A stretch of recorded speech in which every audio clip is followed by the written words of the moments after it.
የሰው ልጅ ለመጀመሪያ ጊዜ ሰማያዊ ዊልን ሲያጠና ለብዙ መቶ ዓመታት ሰዎች ስለ ግዙፍ የባህር ፍጥረታት ታሪኮችን ይነግሩ ነበር።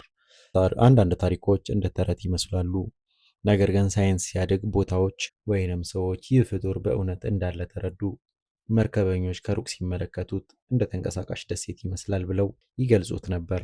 ዛሬ ደግሞ የውሃ ውስጥ ካሜራዎችና ሳተላይቶች ስለዚህ ግዙፍ ፍጡር ብዙ ነገር እንድንማር ያደርገዋል። ብሉ ዌል በሕይወቱ ውስጥ በጣም ረዥም ጉዞዎችን ያደርጋል። በየዓመቱ ከአንድ ውቅያኖስ ወደ ሌላ ይጓዛል። አንዳንድ ጊዜ ከ10,000 ኪሎ ሜትር በላይ ርቀት ይሸፍናል። ይህ ከብዙ አገሮች የሚያልፍ ጉዞ ነው። እንዴት መንገዱን ያውቃል? ይህ እስካሁን ከሳይንስ ጥልቅ ሚስጥሮች አንዱ ነው። የዊል ድምፅ ሚስጥር በውቅያኖሱ ጥልቅ ውስጥ ከሰው ጆሮ የማይሰማ ድምፅ ይጓዛል። ይህ ሰማያዊ ዊል ጥሪ ነው። ይህ የሰማያዊ ዊል ጥሪ ነው። አንዳንድ ጥሪዎች ለብዙ ደቂቃዎች ይቆያሉ። በመቶዎች ኪሎ ሜትር ርቀት ያለ ሌላ ዊል ይህንን ድምፅ ሊያገኝ ይችላል። እንደ ባህር ውስጥ የሚሰራ ግዙፍ የሬዲዮ መልእክት ስርዓት ነው።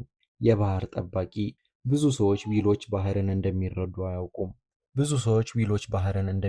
አያውቁም። እነሱ የባህር ስነ ምህዳር አስፈላጊ ክፍል ናቸው። የሚተውት ንጥረ ምግቦች ትንሽ የባህር እጽዋት እንዲያድጉ ይረዳል። እነዚህ እጽዋት ደግሞ ኦክስጅንን ያመነጫሉ። ስለዚህ ዊሎች በተዘዋዋሪ ሁኔታ ለምድር ህይወት ይረዳሉ። አንድ ሰማያዊ ዊል ከ30 ሜትር በላይ ሊረዝም ይችላል። ልቡ ከ180 ኪሎ ግራም በላይ ሊመዝን ይችላል። ምላሱ እስከ 3 ቶን ወይንም 3000 ኪሎ ግራም ይደርሳል። አንድ ሕፃን ዊል ሲወለድ 3 ቶን ወይንም 3000 ኪሎ ግራም ይመዝናል። በቀን እስከ 4 ቶን ወይንም 4000 ክሪል ይበላል። ከዚህ የተነሳ በምድር ላይ የኖረ ትልቁ እንስሳ ተብሎ ይታወቃል። ዛሬ በብዙ ሀገሮች ዊሎችን ለማየት የባህር ጉዞዎች ይደረጋሉ። ሰዎች በጀልባ ላይ ሆነው ዊሎች ከውሃ ላይ ሲወጡ ይመለከታሉ። ብዙዎቹ ይህንን ሲያዩ ሕይወታቸውን የማይረሱት ተሞክሮ ነው ይላሉ። ምክንያቱም ከምድር ትልቁ ፍጡር ፊት ለፊት መቆም በጣም ልዩ ስሜት ነው። በአንድ ወቅት ሰዎች ሰማያዊ ዊል ሊጠፋ ይችላል ብለው ፈርተው ነበር። ዛሬ ግን በተሻለ ሁኔታ ላይ ነው። አሁንም አደጋዎች ቢኖሩም ብዙ ሰዎች እነሱን ለመጠበቅ እየሰሩ ነው። የባህር ጥበቃ ፕሮግራሞች፣ ሳይንሳዊ ጥናቶችና የህዝብ ግንዛቤ እየጨመረ ነው።